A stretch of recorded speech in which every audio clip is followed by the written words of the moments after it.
Começa agora o programa Diário de Oração aqui pela Rede Século XXI e vamos mais uma vez refletir sobre a Palavra de Deus e sobre aquilo que ela sempre nos apresenta como uma referência para a nossa vida, para o nosso cotidiano.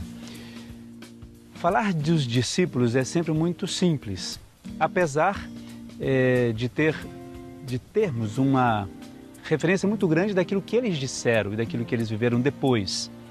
Mas enquanto eles seguiam Jesus é muito simples falar, porque tiveram atitudes primárias como as nossas, como nós normalmente temos quando nos aproximamos de Deus para rezar. Quando Jesus convida os seus discípulos, convida cada um para segui-lo, a primeira pergunta, ou uma das primeiras perguntas que os discípulos fazem a Jesus é: Mestre, onde que o Senhor mora? Que é a pergunta comum quando alguém convida você para que você vá na casa daquela pessoa e assim por diante. Qual que é o seu endereço? E Jesus responde de maneira muito, para eles, enigmática, dizendo assim: vinde e vede, venham e vejam.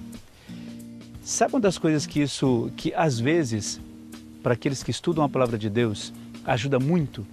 É saber que Jesus, quando convida ou quando responde, melhor dizendo, isso aos discípulos, é para que eles comecem a perceber que a morada de Jesus, antes de qualquer coisa, se fazia no coração deles e na vida deles.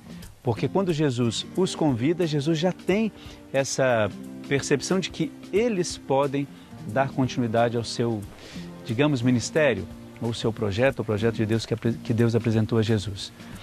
Então, por isso que falar desses discípulos é tentar, junto com eles, responder a essa pergunta de Jesus. Em que sentido? Venham e vejam onde eu me faço presente, que é bem diferente de você localizar a morada de Jesus. É saber que a partir disso, ele se faz presente na vida das pessoas, principalmente aquelas pessoas que mais, obviamente, precisam dele.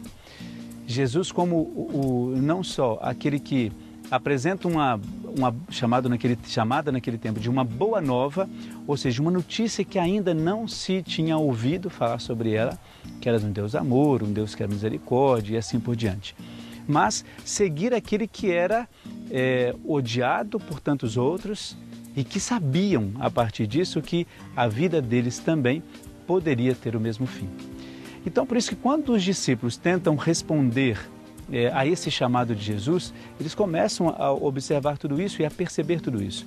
Até mesmo porque o próprio Jesus já diz isso: olha, vocês que vão me seguir, não vai ser tão fácil o caminho assim. Vocês serão perseguidos, vocês serão torturados, não serão bem recebidos em algum lugar. E aí, esses discípulos, a partir de então, muitos acabam até mesmo desistindo de seguir a Jesus. Mas dentro de todas essas coisas, o mais importante é a gente ter isto. Os discípulos perguntaram a Jesus onde ele mora e depois descobriram que a primeira morada de Jesus era na vida de cada um deles. Por isso, eles tinham de fato essa vontade de continuar o seguimento, porque já ardia no coração deles, já tinha presente no coração deles essa presença de Jesus. É como se Jesus, naquele momento, simplesmente fizesse suscitar na vida deles esse amor, até por um Deus que eles não conheciam tanto. E começaram, obviamente, a conhecer depois, esse Deus do qual Jesus falava. Mas, de qualquer maneira, abraçaram a esse projeto de Jesus porque acreditaram nele. E Jesus suscitou isto na vida desses discípulos. Receba a bênção de Deus Todo-Poderoso, Deus que é Pai, Filho e Espírito Santo. Amém.